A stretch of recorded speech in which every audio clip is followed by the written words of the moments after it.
Juan Fernando Bojanini, pues médico, ginecobstetra y quien hoy nos viene a hablar de la incontinencia urinaria por esfuerzo y sobre todo cuál es la solución. ¿Sabían ustedes, por ejemplo, que de 100 mujeres, 30 puede presentar incontinencia y hasta el 50% pueden terminar la vida con incontinencia? Altísimo ese. O sea, que de aquí 2 van a tener incontinencia. Al menos ¿Y por Yo qué, no, porque doctor? soy amiga del doctor. Entonces empecemos como que haciendo la claridad de qué es una incontinencia por esfuerzo y por qué ese porcentaje tan alto en las mujeres, doctor.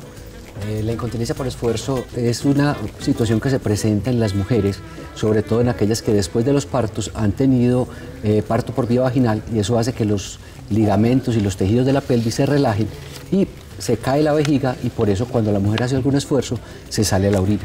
¿Qué implicaciones tiene entonces para una mujer sufrir de una condición como esta? De las cosas que más afecta la calidad de vida de las mujeres es la salida de la orina. Ustedes empiezan a dejar de hacer cosas, de hacer ejercicio, de bailar, de brincar, para toser o para estornudar cierran las piernas, y empiezan a usar primero un protector, después un pañal, una toalla, el pañal, y por último no vuelven a salir. Por el olor y que el temor a que la gente las huela. Entonces, eso les genera una limitación desde el punto de vista de vida social. ¿Eso tiene algunos síntomas anteriores? Es decir, ¿es progresivo o comienza de la noche a la mañana? La mayoría de las mujeres van entendiendo como que eso es lo normal, porque al principio, sobre todo después de los partos, son goticas que se salen con esfuerzos grandes.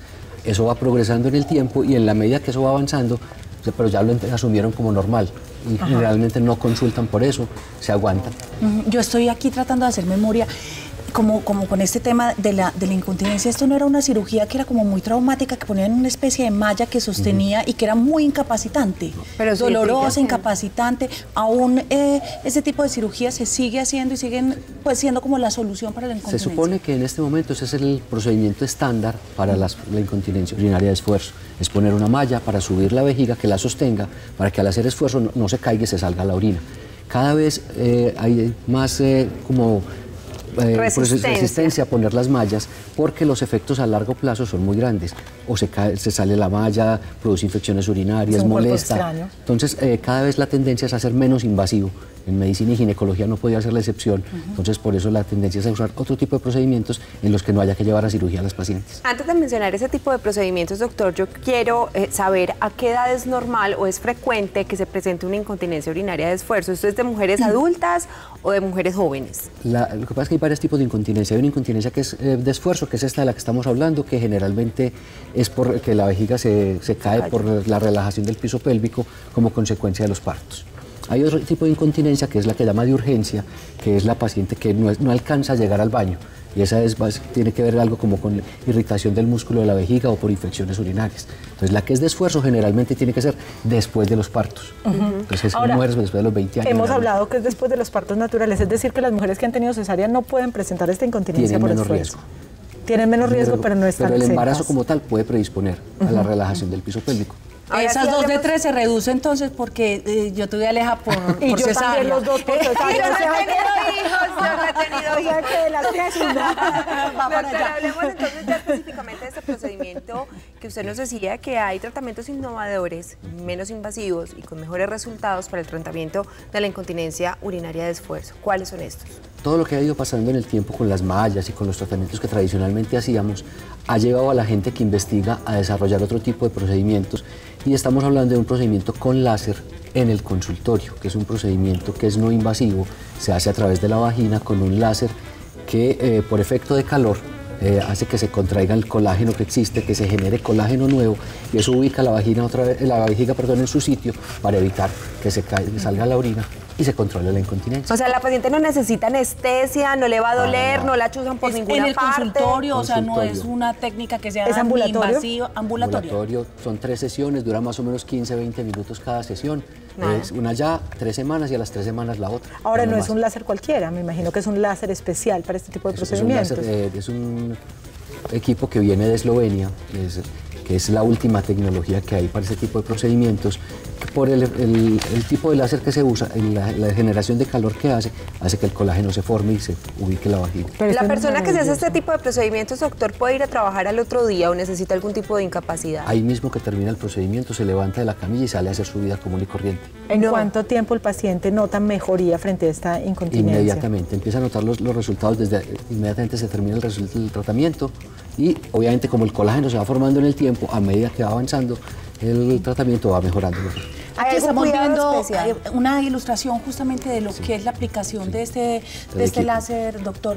¿Hay algún tipo de cuidado adicional, de precauciones que tenga que tener las mujeres mientras se realiza este tratamiento y posterior a él también? Obvio. Esa es otra de las ventajas que tiene. Cuando hacemos cirugía, la paciente se tiene que quedar entre 4 y 6 semanas sin tener relaciones sexuales.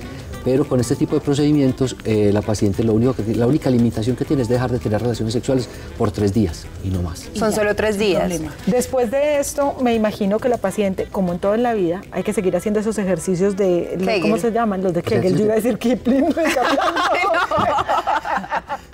Para ayudar, obviamente, que esto no se repita. Es un tratamiento complementario y nosotros siempre mandamos a todas las pacientes a que lo hagan. Aquí en la ciudad hay varios sitios ya mucho más especializados para trabajar este tipo de entrenamiento en el piso pélvico, que son los únicos músculos que no usamos normalmente. Ustedes las mujeres no los usan sino en el momento del parto y de resto lo dejamos de usar. Yo no sabía eso. Claro. Bueno, los ejercicios sí, pero que fuera el único músculo que no se usa sino para parto, entonces el mío está intacto. Ahora, ¿todas las mujeres son candidatas a este tipo de procedimiento, doctor? Sí. O sea, no hay ninguna... Independiente de la edad, de cuántos hijos haya tenido, de la cantidad de años que tenga o de relaciones sexuales si las tiene, no importa eso. La incapacidad entonces... Ninguna, no existe. La recuperación es inmediata. 3 sesiones de 15 a 20 minutos cada una. A los 3-4 días ya una mujer puede tener relaciones sexuales normalmente sin ningún inconveniente y habría posibilidad o habría necesidad de estar haciendo, digamos, algún tipo de mantenimiento en los meses posteriores. Yo comparo este tipo de procedimientos como cuando a alguna persona le ponen toxina botulínica, el Botox, que con el tiempo se va perdiendo. Esto es un tratamiento en el que no se hace ninguna cortada, no se ponen puntos, no se hace nada. Como es por efecto de calor, el efecto se va perdiendo en el tiempo. Entonces, más o menos cada año se pierde el efecto, entonces habría que volver a hacer. Generalmente ya no se necesita sino una sola sesión de mantenimiento para seguir. Lo que le están haciendo lo increíble acá es que, miren, es en serio, ¿cuántas mujeres no salen ya de su casa por tener la incontinencia urinaria por esfuerzo? ¿Cuántas personas han limitado su calidad de vida y su contacto con los demás? Qué bueno que en Medellín ya se hagan estos procedimientos. Ahora sí, ¿dónde lo están haciendo? El procedimiento entonces lo hacemos en el consultorio. yo tengo el consultorio en Bonavita, que queda en la transversal inferior, al lado del edificio de Isagen, en la Torre Médica Interplaza, ahí queda el consultorio. Este es el teléfono, 444-7135, 444-7135. A través de esa línea pueden conseguir la cita entonces con el doctor Juan Fernando Bojanini, nuestro invitado de hoy.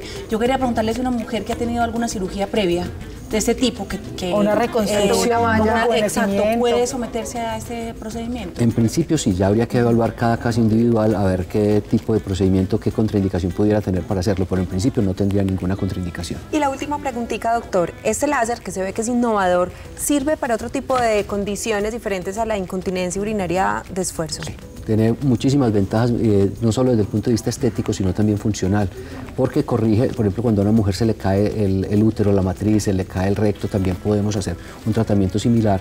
Las mujeres que tienen atrofia vaginal durante la época de la menopausia, que la vagina se reseca y eso le produce dolor con las relaciones sexuales, por ejemplo, en mujeres que por antecedente de cáncer no pueden tomar hormonas, que sería el tratamiento indicado, el láser también pudiera funcionar ahí.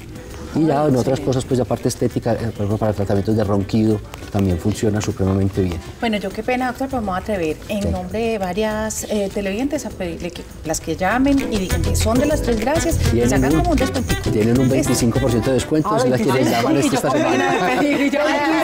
No, ¿y qué nos pide? 444 7135. 7135. Además, él y yo trajimos al mundo a Sofía, pero no juntos. Él fue mi ginecólogo. Gracias, doctor. Y es mi ginecólogo. Y la lactancia de Sofía también. Se la debo a él. Muchas gracias, doctor Bojanini. Gracias por acompañarnos. Oiga.